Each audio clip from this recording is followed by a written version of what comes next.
चलिए जानते हैं हरियाणा की 25 बड़ी खबरों को सिर्फ 10 मिनट में। लेकिन उससे पहले वीडियो को लाइक और चैनल को सब्सक्राइब जरूर करें। करनाल से कांग्रेस का वोट चोर गद्दी छोड़ अभियान हुआ शुरू। हरियाणा में कथित वोट चोरी के खिलाफ कांग्रेस ने बुधवार को करनाल से वोट चोर गद्दी छोड़ अभियान की शुरुआत की। लोकतंत्र की रक्षा और जनादेश की चोरी के विरोध में आयोजित इस जन आंदोलन के तहत सुबह 11 बजे पाठक अस्पताल के सामने विशाल जनसभा हुई। इसके बाद कार्यकर्ताओं ने नारेबाजी करते हुए मार्च निकालकर जिला सचिवालय पहुंचकर राष्ट्रपति के नाम ज्ञापन डीसी को सौंपा। कांग्रेस नेताओं ने कहा कि ये आंदोलन पूरे प्रदेश में फैलाया जाएगा और जनमत की रक्षा के लिए संघर्ष जारी रहेगा। हरियाणा में धीरेन्द्र शास्त्री ने बजाया ढोल। बागेश्वर धाम के प्रमुख धीरेन्द्र कृष्ण शास्त्री की सनातन एकता पदयात्रा सोमवार को अपने 5वें दिन पलवल के तुमसरा गांव से शुरू हुई। दिल्ली धमाके के बाद सुरक्षा बढ़ाते हुए हरियाणा पुलिस की 5 कंपनियां पदयात्रा के साथ तैनात है। यात्रा के दौरान शास्त्री ने नीली पोशाक में ढोल बजाया और हिंदू एकता का आह्वान किया। उन्होंने कहा कि अगर 100 करोड़ हिंदू एकजुट हो जाए तो देश में कोई दंगा नहीं होगा। उन्होंने युवाओं को एकता और धर्म की रक्षा के लिए संगठित होने का संदेश दिया। रोहतक में दुकान में हुआ ब्लास्ट। हरियाणा के रोहतक में एक दुकान में बुधवार सुबह जोरदार धमाका हुआ, जिससे शटर फट गया और अंदर रखा सामान बाहर आ गया। बताया गया कि शॉर्ट सर्किट से आग लगी, जिसने सिलेंडर को अपनी चपेट में ले लिया और विस्फोट हो गया। आसपास की कई दुकानों में आग फैल गई। एक ऑफिस की फाइलें जलकर राख हो गई। धमाके से मकान की दीवारों में दरारें आ गई। मौके पर पहुंची फायर ब्रिगेड ने आग पर काबू पाया। सौभाग्य से कोई जनहानि नहीं हुई, लेकिन लाखों का नुकसान बताया जा रहा है।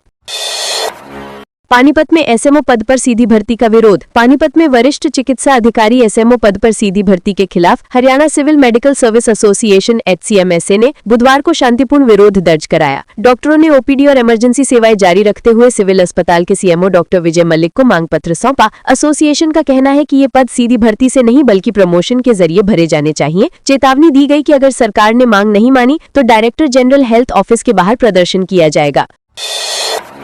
रोहतक के कलानौर वार्ड 5 में दूषित पेयजल की हो रही सप्लाई। रोहतक के कलानौर वार्ड 5 के गीता भवन इलाके में कई दिनों से दूषित पेयजल की सप्लाई हो रही है। स्थानीय निवासियों ने बताया कि पानी में बदबू और मटमैला रंग है, जिससे जल जनित बीमारियों का खतरा बढ़ गया है। वार्ड पार्षद सनी मिगलानी के अनुसार सीवर का पानी पेयजल में मिल रहा है, जिससे लोगों को पीने योग्य पानी नहीं मिल पा रहा। कई परिवार निजी टैंकरों से पानी मंगवाने को मजबूर हैं, जिससे आर्थिक बोझ बढ़ गया है। लोगों ने विभाग से तुरंत समाधान की मांग की। सिरसा के हांडीखेड़ा गरबार का राजस्थान में बदला नाम। सिरसा जिले के विवादित बाबा संजय भगत ने हांडीखेड़ा गरबार का सारा सामान समेटकर राजस्थान में नया डेरा स्थापित किया है। अब इसका नाम डेरा हांडीखेड़ा धाम रखा गया है। उन्होंने नए बैनर पर बालाजी और शनि महाराज के नाम अंकित किए हैं। सोशल मीडिया पर दरबार के नाम बदलने की फोटो वायरल है, जिस पर अनुयायियों ने नाखुशी जताई है। ग्रामीणों का कहना है कि पहले ये दरबार सिरसा के हांडीखेड़ा गाँव में था, जहाँ विवाद और विरोध के चलते अब इसे राजस्थान शिफ्ट किया गया है।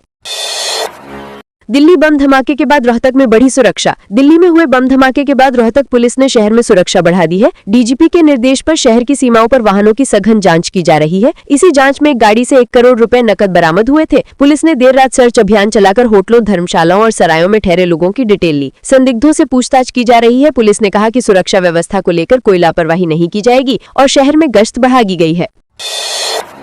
पंचकुला नागरिक अस्पताल से ऑक्सीजन लाइन पाइप हुई चोरी। पंचकुला सेक्टर 6 के सरकारी नागरिक अस्पताल में चोरों ने ऑक्सीजन लाइन का पाइप चोरी कर लिया। अस्पताल के प्लांट ऑपरेटर की शिकायत पर पुलिस ने मामला दर्ज कराया। 3rd फ्लोर के डी ब्लॉक में हुई चोरी से करीब 50 बेड की ऑक्सीजन सप्लाई प्रभावित हो गई है। यहाँ सर्जरी और ऑर्थो वार्ड में मरीजों का इलाज चल रहा था। 4 दिन पहले भी अस्पताल में चोरी हुई थी। पुलिस सीसीटीवी फुटेज खंगाल रही है। अस्पताल प्रबंधन ने सुरक्षा बढ़ाने की मांग की है।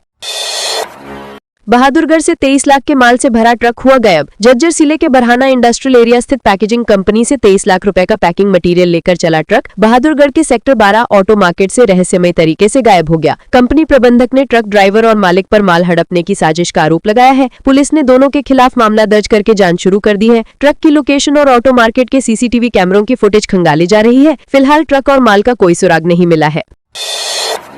पानीपत में पब्लिक ने की मोबाइल चोर की धुनाई। पानीपत जिले में 2 बहनों के बैग से मोबाइल चोरी करने वाले युवक की लोगों ने पकड़कर पिटाई की। घटना यमुनानगर बस अड्डे की है, जहां कोचिंग से लौट रही कोमल और उसकी बहन आंचल के बैग से 2 युवकों ने मोबाइल निकाल लिया। शोर मचाने पर लोगों ने एक आरोपी को पकड़ लिया, जबकि दूसरा फरार हो गया। पब्लिक ने आरोपी की जमकर धुनाई की और पुलिस को सौंप दिया। पुलिस ने शिकायत के आधार पर मामला दर्ज करके जांच शुरू कर दी है। फरार आरोपी की तलाश जारी है।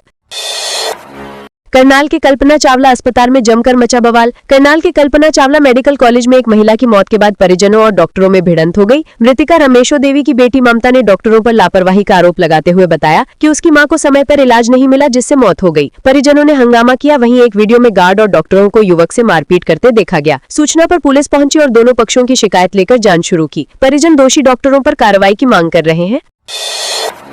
पानीपत के पूर्व सैनिक ने पूरी की 4200 किलोमीटर साइकिल यात्रा। पानीपत के 65 वर्षीय पूर्व सैनिक रामनिवास कौशिक ने कश्मीर से कन्याकुमारी तक 4200 किलोमीटर की साइकिल यात्रा पूरी की। ये यात्रा उन्होंने 22 दिनों में पूरी की और देश में सद्भावना, स्वच्छता और नशा मुक्ति का संदेश दिया। इस राना उपमंडल पहुंचने पर ग्रामीणों और सरपंच राजेश जागलान ने उनका स्वागत किया। रामनिवास ने बताया कि 102 मध्य तोप खाने से सेवानिवृत्ति के बाद उन्होंने समाज सेवा का संकल्प लिया था। यात्रा के दौरान उन्हें कठिनाइयों का सामना करना पड़ा, लेकिन जनता के सहयोग से वो सफल हुए। कलानौर में स्टेशनरी दुकान से नोटों की माला हुई चोरी। रोहतक के कलानौर कस्बे में पुराना बस स्टैंड स्थित एक स्टेशनरी दुकान से लगभग 4300 रुपए की 3 नोटों की मालाएं चोरी हो गई। ये पूरी घटना दुकान में लगे सीसीटीवी कैमरे में कैद हो गई। दुकानदार विक्की ने बताया कि वो शादी विवाह के लिए नोटों की मालाएं तैयार करता है। चोरी के वक्त वो बाहर गया हुआ था और दुकान पर उसका भतीजा बैठा था। पुलिस ने फुटेज के आधार पर जांच शुरू कर दी है। स्थानीय व्यापारियों ने इलाके में गश्त बढ़ाने की मांग की है। रोहतक में दिल्ली नंबर गाड़ी से 1 करोड़ रुपए मिला कैश। रोहतक पुलिस ने नाके पर जांच के दौरान एक दिल्ली नंबर की टैक्सी से 1 करोड़ रुपए नकद बरामद किए। कार में 4 युवक सवार थे जो झज्जर की ओर से आ रहे थे। कैश के स्रोत को लेकर वो कोई संतोषजनक जवाब नहीं दे सके, जिसके बाद पुलिस ने उन्हें हिरासत में ले लिया। ये कार्रवाई दिल्ली में हुए ब्लास्ट के बाद सुरक्षा बढ़ाने के दौरान की गई। पुलिस ने 500 रुपए की गड्डियां जब्त की और मामले की जाँच शुरू कर दी। चारों युवकों से पूछताछ जारी है। बहादुरगढ़ में सड़क हादसे में आर्किटेक्ट की हुई मौत। बहादुरगढ़ के सेक्टर 6-7 डिवाइडिंग रोड पर स्कूटी फिसलने से 24 वर्षीय योगेश की मौत हो गई। योगेश गांव सराय औरंगाबाद का निवासी था और आर्किटेक्ट के रूप में कार्यरत था। वो अपने कार्यालय जा रहा था, तभी स्कूटी फिसलने से सड़क पर गिर पड़ा और सिर में गंभीर चोट लगी। राहगीरों ने उसे सिविल अस्पताल पहुंचाया, जहां डॉक्टरों ने मृतक घोषित कर दिया। पुलिस ने शव को पोस्टमार्टम के लिए भेजकर जांच शुरू कर दी है। परिजनों का रो रो कर बुरा हाल है। करनाल की युवती को ब्लैकमेल कर रेप का प्रयास। करनाल जिले की एक युवती की मां ने कैथल के युवक पर उसकी बेटी से अश्लील हरकतें करने, रेप की कोशिश और ब्लैकमेलिंग का आरोप लगाया है। शिकायत में बताया गया कि आरोपी ने सोशल मीडिया पर दोस्ती की और युवती के निजी वीडियो बनाकर धमकी दी कि यदि उसने बात नहीं मानी तो वीडियो वायरल कर देगा। युवती के विरोध करने पर आरोपी ने वीडियो सोशल मीडिया पर डाल दिए। पुलिस ने महिला थाने में शिकायत दर्ज करके 3 आरोपियों पर केस दर्ज करके जाँच शुरू कर दी है।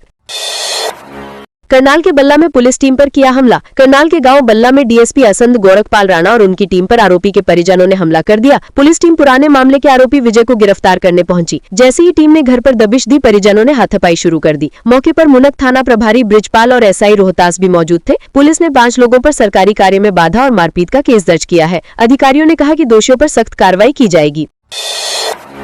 यूट्यूबर ज्योति मल्होत्रा जमानत के लिए पहुंची हाईकोर्ट। हिसार की यूट्यूबर ज्योति मल्होत्रा ने पाकिस्तान के लिए जासूसी के मामले में पंजाब हरियाणा हाईकोर्ट में जमानत याचिका दायर की है। इससे पहले 23 अक्टूबर को हिसार सेशन कोर्ट ने उनकी जमानत याचिका ये कहते हुए खारिज कर दी थी कि इससे जांच प्रभावित हो सकती है। यूट्यूबर ज्योति ट्रैवल विद जो नाम से यूट्यूब चैनल चलाती हैं और उन्हें 16 मई को आधिकारिक गोपनीयता अधिनियम के तहत गिरफ्तार किया गया था। वे फिलहाल हिसार सेंट्रल जेल में बंद है। जल्द हाईकोर्ट में सुनवाई होगी।